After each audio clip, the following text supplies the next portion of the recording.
Hey, welcome into the Stinkin Truth Podcast. Mark Schlereth from New York, Mike Evans from his home in Colorado. So, hey, bear with us because he's on remote, so the audio might not be as good as it normally is from Mike's side or my side. And I'll mispronounce some names and say some things wrong, but that's how we do it here on the Stinkin Truth Podcast. Mike, how are you, buddy? Yeah, all that, but we look freaking fantastic, don't we? I mean, yes. Look at us. I know you got flowers in the background. I mean, I tell you what, things are good. Yeah, I was doing in the radio business, doing a remote today. So we were out on location. So had to do the podcast in a different spot, but that's okay. We got a lot to talk about. As always, Aaron Rodgers, for the first time since the last time you and I spoke here on the Stinking Truth Podcast, impressions of how Rodgers came across in his first days as a Steeler? Yeah, you know what? I ended up watching the entirety of not the podcast, but the entirety of his press conference. And there were a lot of things that he mentioned in his press conference that I thought were interesting, right? He had talked about he wanted to go out being at peace with his career. And that struck me. And I don't know about you, but that would say that you're not at peace with your career for what happened the last 2 years. And, we talked about this, like, obviously he had injury issues early. And when I talked to him toward the end of the season in December, doing a game in Jacksonville, talked about, hey man, I twisted my ankle really bad. I had a hamstring that I pulled. Like, I was pretty much hobbled early throughout the season. And about week 8, week 9, I started feeling better, started feeling myself.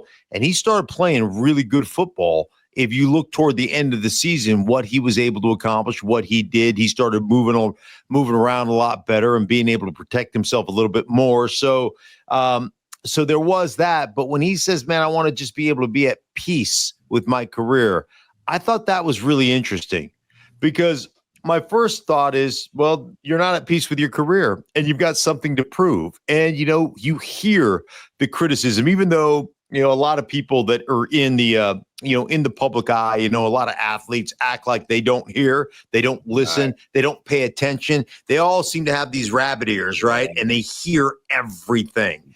And so I think there is that aspect of Aaron Rodgers that says, hey, listen, like, it didn't go like I had hoped it would go with the Jets. And it started with the torn Achilles. And then, the head coach gets fired and the general manager gets fired. And you guys, the Jets are a dysfunction and the owner is, letting his 17-year-old son or whatever make decisions. And they're operating their franchise off of Madden ratings and, whatever, the rumors were or the things that were out there.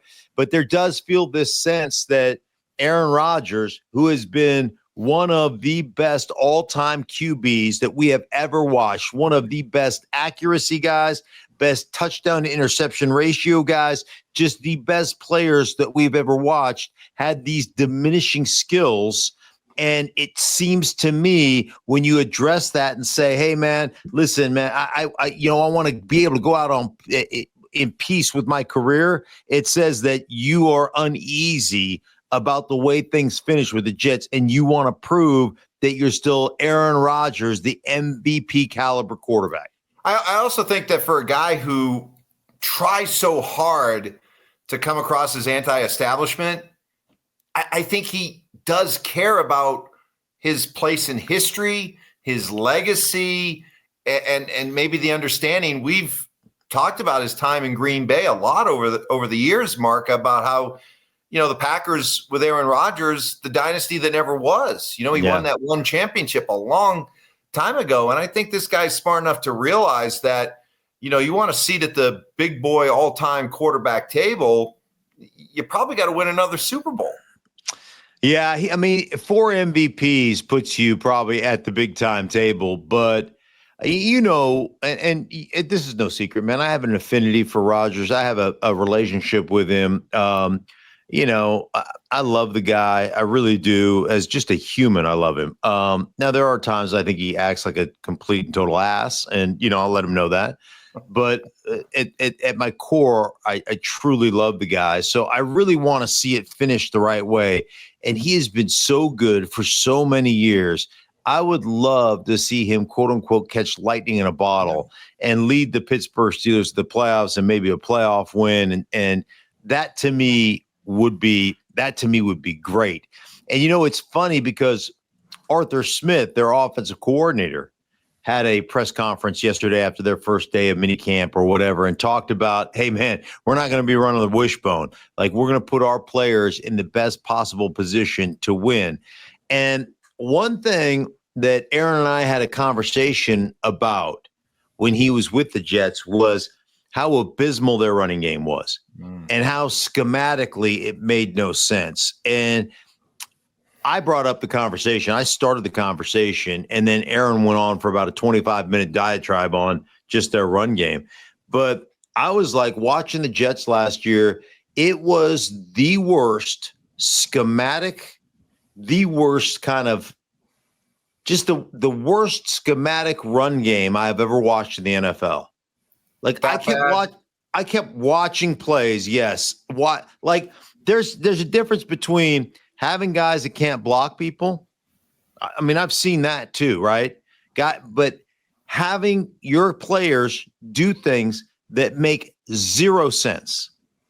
Like, this makes no sense. Why in the world would you block this way? This scheme has zero, there's zero chance of that being successful. And you look at it and you're like, why in the world would you guys do it that way? And so time and time again, I kept seeing things that are like, that is just dumb. Like, why would you do that? Like, there's no way you can be successful doing that. And so I asked Aaron about it, just about the run game in general. And I said, man, this is like, it's really bad. This, and he went on this diatribe just about, the dysfunction of what we're trying to accomplish and all these different things. And so one thing I know about Arthur Smith, he does a great job in the run game, and he does a great job with personnel groupings, multiple tight ends, multiple running backs, really run the ball. And he marries, and this is where he comes from, marrying the run game with the play action game. Mm-hmm. He's excellent at that, right? So all of a sudden, if you look at them and say, hey, man, we're going to run this out of 21 personnel, 2 backs, 1 tight end. Now we're going to flip it to 12 personnel or 13 personnel. We're going to have all these different, personnel groups, and we're going to run the snot out of the ball, and we're going to set up play action. And the way I look at this for Aaron is that we're going to take care of first and second down for you. We're going to take care of base downs. Base down to me is first down and 10 and second down and 5-.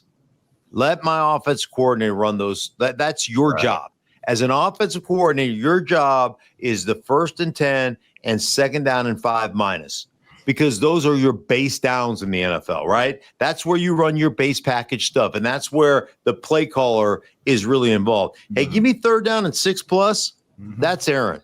Let me find out the matchup I like the best, and let me go to that matchup. Elway would always say that to you guys, right? Yeah, he'd be like, your guys' job is first and second down. Right. My job is to convert on third down. Mm-hmm. And so you find this marriage between play caller and between quarterback that works. And I think Aaron's in a place right now, and I know he's this way with Green Bay as well, because I talked to him about it with LaFleur.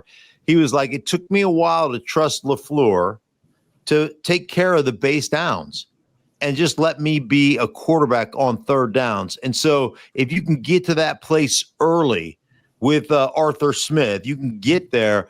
I really think that can really help them. And there will be a lot of people out there, and this is for you Pittsburgh Steelers fans, that will say, well, their offensive line wasn't very good. And they gave up a lot of hits and a lot of sacks and a lot of this, that, and the other. And a lot of that goes to the guy who played quarterback for you, Russell Wilson, because he's notorious for taking sacks and holding on to the ball and not getting rid of the ball when he should, and escaping out the side of the pocket, and I go on and on and on. But a good play caller will eliminate a lot of pressures because you'll keep people off balance. So a good play caller that understands how to use personnel groupings, how to get into to advantageous kind of angles and advantageous play calling, and how to use the play action, the run action, the boot game, all those things. All those things bode well when you have a quarterback that can orchestrate on third down to really help solidify the group up front. They had injuries. They had some other stuff as well that hurt them along the way. But I'm really interested. Hey, man, it may all fall apart, Mike, but I'm really interested to see how it goes. Yeah, and boy, the thought about Aaron Rodgers and DK Metcalf together. Yeah, I mean, it may never be like Aaron and Devontae Adams, but could be close. Dude, he's big, he's strong, he's physical. He is going to be the go-to guy. There's no question on, in those critical situations, that's where Aaron Rodgers is going to look to first. And I think that's a great thing. The other thing that I think will really help DK is Aaron is of all the people I've talked to over the course of my years of calling games, Aaron is maybe the most thoughtful, intelligent guy when it comes to just football in general that I honestly have ever spoken to. Like he'll tell you what the coverage is going to be based on the defensive front. Mm-hmm. He'd be like, "Oh, they're running an under front or 25 front. Yeah, we're going to get cover one with the safety rolling down on the strong side, So we're going to get." I mean, he'll be like, "Oh, they're playing an even front. Well, I know I'm getting." Yeah, I mean, it's uncanny. It's and I know you've talked about this before, but Rodgers is a fascinating figure to me because we see the public, right? We see the public Aaron Rodgers and some of the stuff that's just, it's wild. It's out there. It's interesting stuff. But then, I talk to somebody like you and I come away, the other side of Rodgers is this guy is a football savant. Yeah. I mean, this guy just, he knows football. He loves, I think the most underrated thing is he loves talking football. When you guys have your conversations and it is about football, the guy, you can't shut him up. No. A couple of years ago, I was doing a game. I can't even remember who they were playing. I think it might have been Detroit. And this is years ago when Detroit wasn't any good.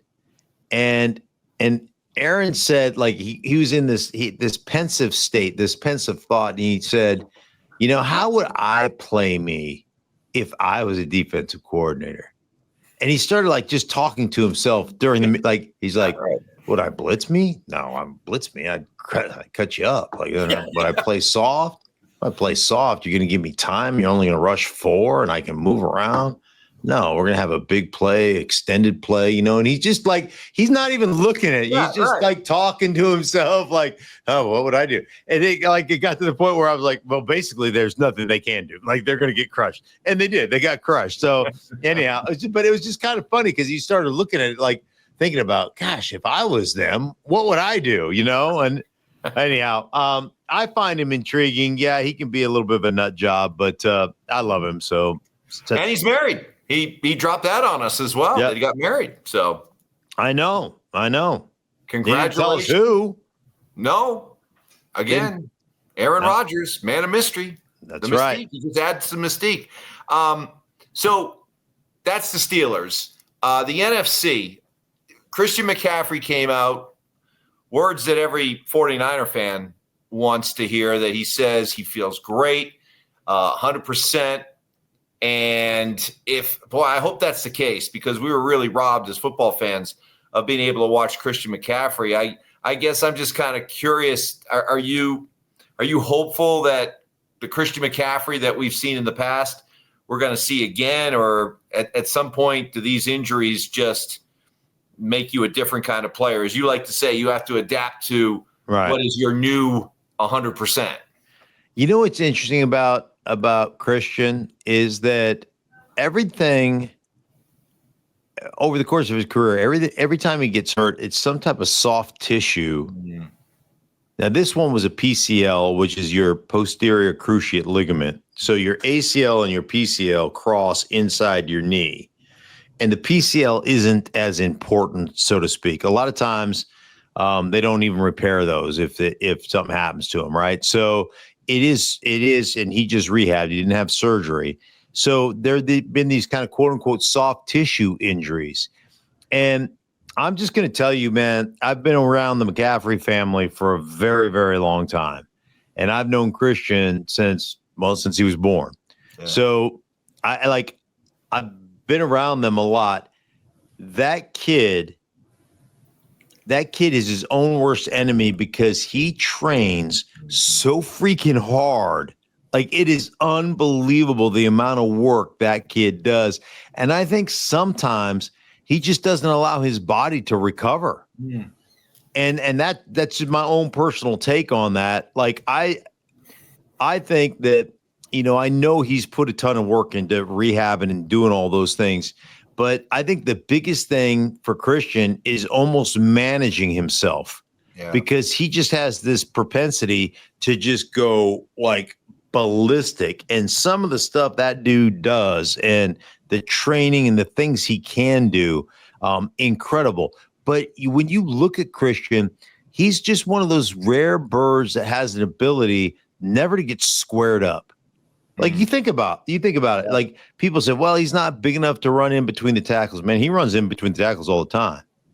But he reminds me, Mike, of when I was a kid coming up and watching the Dallas Cowboys and Tony Dorsett. Mm-hmm. Tony Dorsett never felt like he ever got hit, right? He was gelatinous, just whoop, and you never got a squared up shot on him. And that's how I feel about Christian. I just don't see people getting squared up like he's in a hole and there's nowhere to go and just wham, like Steve Atwater versus Christian Okoye, wham. There's none of that goes on. So it's all almost glancing blows. Yeah. So it hasn't been, oh, I dislocated a shoulder. Oh, I tore my pec. Oh, I tore my ACL. Oh, my Achilles ruptured or whatever. It's, oh, I've got a quad. Oh, right. I've got a, whatever, my calf, it was. So there's been some of those things that have sidelined him. And boy, I tell you what, if that dude can play all 17, because I know what the level he'll play at, like I know where it is, the weapon that he is, what he does in the passing game, what he does in the running game. If he can play all 17, I think the 49ers win the NFC West. Let's talk about a division that you are intimately aware of, and that'd be the NFC South. You are the official voice of the NFC South on Fox.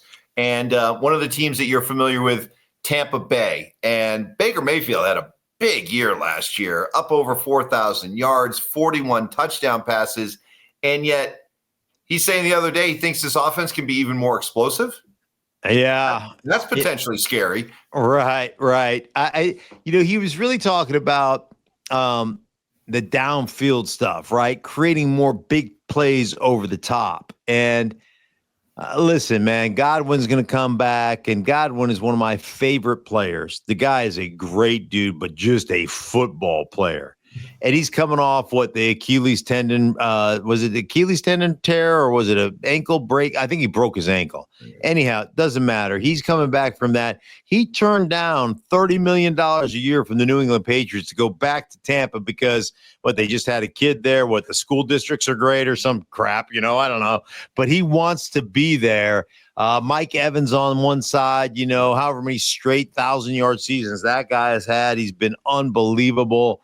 And ultimately, you run the ball a little bit more effectively, a little bit more efficiently. I love Bucky Irvin. That guy can really play.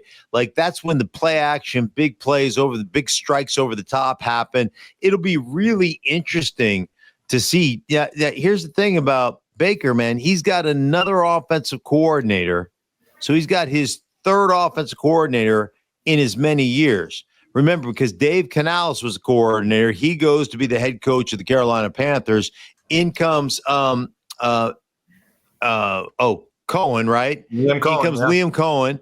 He goes to Jacksonville, and now they got some other guy that I've never heard of as the offensive coordinator. So it'll be really interesting to see how that offense, evolves, how it stays the same, if they can create some of those big plays. But that's scary when you think about 4,500 yards total and go, man, I left a lot of big plays on the table. Now, of course, I am the official voice of the NFC South. And so when you're playing Carolina and you're playing New Orleans, there are potential for big plays over the top. He didn't Just get a any. few. Yes. I've witnessed. I've been firsthand witness to a lot of big plays over the top. Interesting. Folks, this is why you're not going to get this kind of analysis anywhere else. No, absolutely not. Only the Hey, head. if you're only a big, the king. hey, if you're an NFC South fan, this is the podcast to be on. It's funny because you've been telling stories over the years about the Cincinnati Bengals and how they do business. And man, the more things change, the more they stay the same.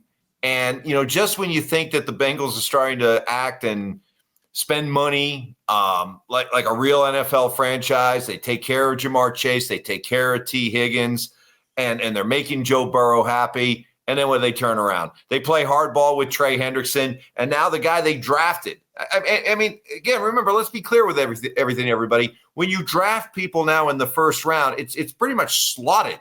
Nobody holds out anymore. Rookies don't hold out anymore like they used to. And yet here we are with Shamar Stewart, and he's unhappy with the Bengals. Stop me if you've heard this before. Dude, he came out and said, I'm 100% right. I'm trying to win games. And I'm paraphrasing. He said something like, I'm trying to win games and they're trying to win an argument. I mean, you want to talk about damning. Here's a rookie. And oh, by the way, so they're trying to put offset language in the contract that if he gets himself into some kind of trouble, right, that they can recoup their money. So voiding the years on the contract, whatever, however the language is constructed. So here's the crazy thing. One, you're coming into this thing saying, like, we want to protect ourselves in case this kid screws up. Yeah. Two, like, what a terrible place to start a negotiation from, right? Almost like, hey, we're expecting you to screw it up, so we want to protect ourselves. Right. Two, your last 3 or 4 first rounders, you have never put that language in any of their contracts. You haven't used it. And so, like, why all of a sudden are you going to make a statement with this guy? This is going to be the guy that you make the statement with. Ridiculous, right? And 3, now you've got your best pass rusher, led the league in sacks the last 2 years in a row, 17 and a half last year, Trey Hendrickson, not a good defensive player, a great defensive player, a great pass rusher, and you're not negotiating with him. You've negotiated with your offensive guys. You've taken care of your offensive guys. The last time I checked, you guys couldn't stop a nosebleed. You guys couldn't stop anybody. And that's why you lost a bunch of shootouts. Their offensive coordinator came out and said, we're just going to outscore people. How'd that work for you last year, dumbass? Like, you just can't outscore people. So what are we doing? Our 2 best, I think our first rounder, we're going to piss him off. And here's the interesting thing to me, Mike, because this is what happens from a player's perspective. Yeah. You sit in that locker room and you're like, well, I know what the priority is here, right? Let's take care of the quarterback. Let's take care of the offense. Yeah, I get what the priority is, right? And the other thing is, if you treat your best guys and your best players that way, right? If you treat Trey Hendrickson that way, who's done nothing but left New Orleans, came to you and been nothing but productive and led your team, and you're going to treat him that way, and then you're going to dump on this rookie. Like, we did the rookie wage scale. Yeah. And I advised the NFLPA against it, but they did it anyway, right? To save teams from those mistakes. Yeah. Like right now, if you draft a guy, turns out to be a bust, it doesn't hamstring your franchise one iota. Like, he's the 17th overall pick. What's it like in the overall scheme of things? What's that contract worth? 20-some million dollars over 5 years? Right. Right? Like, it. So it doesn't hamstring you. Like that cap value, you're not going to go, oh no, how are we going to overcome this cap hit because our first rounder turned out to be a bust or our first rounder got in trouble. It doesn't do that to you as a franchise. So the fact that you are playing hardball with a rookie who's now missing the mini camps and he's missing the OTAs, like, what are you doing?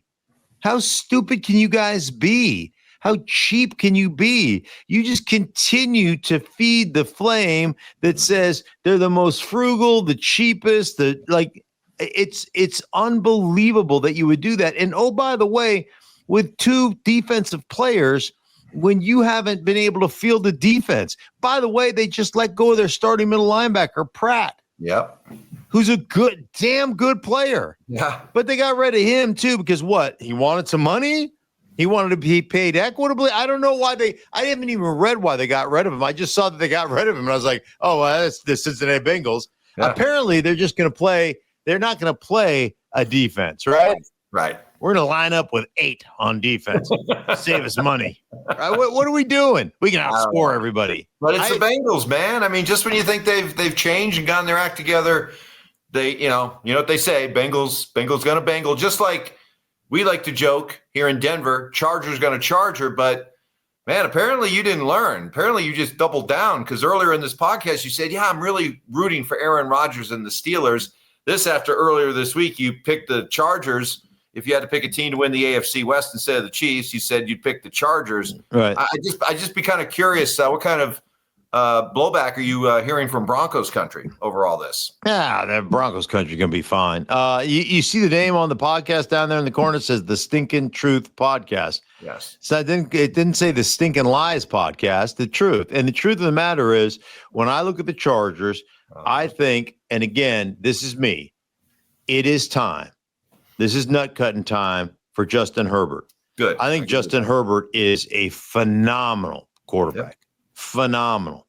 But now's the time to lead your team to the playoffs and win playoff games. Not just get there, to win playoff games. Okay. So that's on you. And I've given a hall pass because of the way Brandon Staley ran the organization, missed field goals, going for it on your own 20-yard line on 4th down and 3, like stupid decisions that cost you, 4 or 5 games a season. So now that Jim Harbaugh is there, those decisions are going to be better. Now it's time to lead your team to a playoff win. The other thing, and the reason I picked not just Justin Herbert, but the reason I thought that the Chargers had a better chance to usurp the Chiefs, 9 straight division champions. That's what the Chiefs have won, right? So the other reason I gave it to the Chargers is because of Jim Harbaugh's understanding of the run game.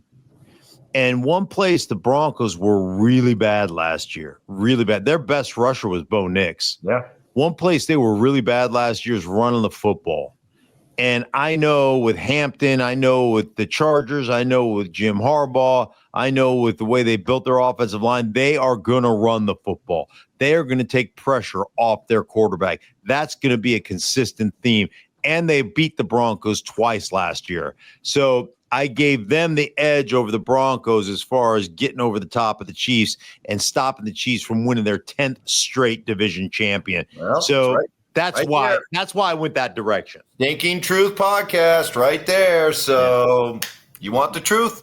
You come here for the truth. Even if it hurts some feelings, Bronco fans. That's right. Even if it hurts some feelings. That's right. All right, Mike, that does it for us, man. For everybody involved in the Stinking Truth Podcast, we appreciate you guys. We'll be back with you guys next week as well. For Mike, I am Mark. Thank you so much for listening. Make sure you download. Make sure you, I don't even know if you download this. I don't have any idea how it works. But make sure you subscribe. How about that?